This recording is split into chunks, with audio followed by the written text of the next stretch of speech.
අපේ මන්ත්‍රීතුමාගේ ජයග්‍රහණ පිටිපස්ස හිටියේ මම. ඔයා කොහෙද පිටිපස්සේ හිටියේ? ඇයි මල්ලි? මම පිටිපස්සේ හිටියේ. ඒක තමයි ඔය යහන්නේ තමුසේ කොහෙද පිටිපස්සේ හිටියේ කියලා.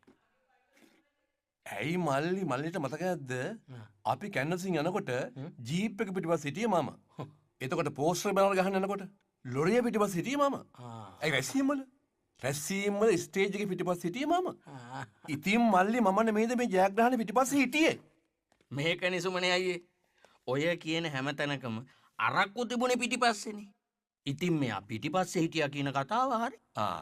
මල්ලි හරි මල්ලි. මල්ලිට තේරුණා. එහෙනම් ඒකයි කතන්දරේ. එතකොට තමුසේ ඉඳලා තියෙන ජයග්‍රහණය පිටිපස්සේ නෙමෙයි අරක්කු පිටිපස්සේ. සිරියමේ සාරා. ඔය මල්ලිට තේරෙන්නේ?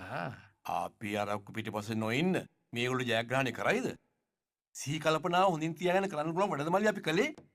සිහි කල්පනාව එනකොට ලැජ්ජ හිතෙනවා ඔයි. කරපුව මතක් කළා. එතකොට ලැජ්ජ හිතුනම ලියන මහත්තයා මොකද කළේ? ආයි බිව මල්ලි. මල්ලට කියන්න මේ මුළු ඡන්ද ව්‍යාපාරෙදිම මම හොඳ සිහියෙන් හිටපු එක දවසක්වත් මතක නැහැ. ෆෝන් එකට රීලෝඩ් දානවා වගේ අඩු වෙනකොට දාගන්නවා. අඩු වෙනකොට දාගන්නවා. ඉතින් මල්ලි කාටද කියන්න පුළුවන් මේ ජයග්‍රහණ පිටිපස්සේ මම හිටියේ නැහැ කියලා?